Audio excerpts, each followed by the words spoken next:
ម៉ាស៊ីនម្ជុលមួយជូគីនេះជាលេខម៉ូដែលម៉ាកជូគីហើយនេះជាតាប្លូផ្ទាំងចុចប្រភេទនឹងរបៀប reset format កំណត់ប្រូក្រាមម៉ាស៊ីនឡើងវិញនិងរបៀបកំណត់បិទឬបើកជើងទាលើកអូតូ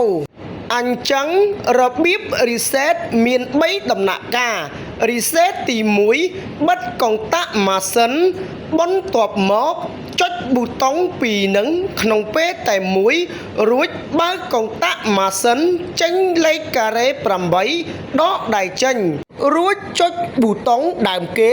និងចុងគេប៊ូតុងពីរនឹងក្នុងពេលតែមួយឲ្យចេញអក្សរបែបនឹងដកដៃចេញរួចបិទកុងតាក់ម៉ាស៊ីនហើយបើកកុងតាក់ម៉ាស៊ីនឡើងវិញ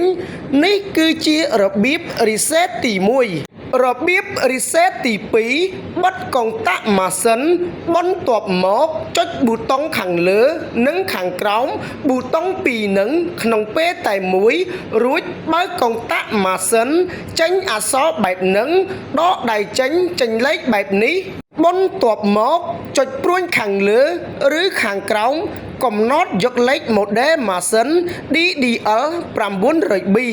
នៅពេលដែលយើងកំណត់លេខម៉ាស៊ីននិងតាប្លូផ្ទាំងចុចពីរនឹងត្រូវគ្នារួចហើយចុចលើប៊ូតុង Enter សញ្ញាព្រួញដើម្បី Save ឲ្យជាប់រួចបិទកុងតាក់ម៉ាស៊ីនហើយបើកកុងតាក់ម៉ាស៊ីនឡើងវិញនេះគឺជារបៀប reset ទី2របៀប reset ទី3បិទកុងតាក់ម៉ាស៊ីនបន្ទាប់មកចុចលើប៊ូតុងនឹងឲ្យជាប់រួចបើកកុងតាក់ម៉ាស៊ីនចេញលេខបែបនេះដកដៃចេញរួចចុចប៊ូតុងព្រួញខាងក្រោមឬខាងលើកំណត់យកអក្សរ N លេខ95បន្ទាប់មកចុចលើប៊ូតុង Enter សញ្ញាព្រួញចេញលេខម៉ូដែលម៉ាស៊ីនបងប្អូនចុចព្រួញខាងក្រោមឬខាងលើកំណត់យកលេខម៉ូដែលម៉ាស៊ីន DDL 900B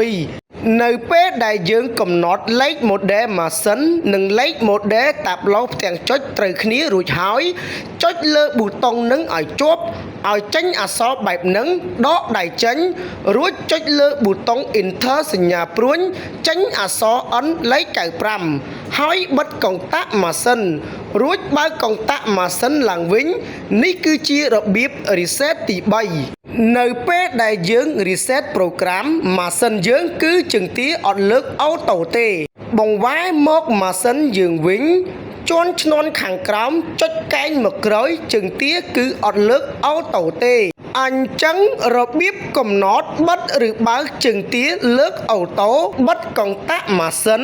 បន្ទាប់មកចុចលើប៊ូតុង Enter សញ្ញាព្រួញឲ្យជាប់រួចបើកកុងតាក់ម៉ាស៊ីនចេញអក្សរបែបនឹងដកដៃចេញរួចបិទកុងតាក់ម៉ាស៊ីន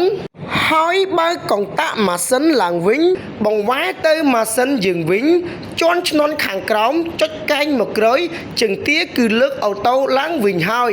នេះហើយគឺជារបៀប reset format កំណត់ប្រូក្រាមម៉ាស៊ីនឡើងវិញ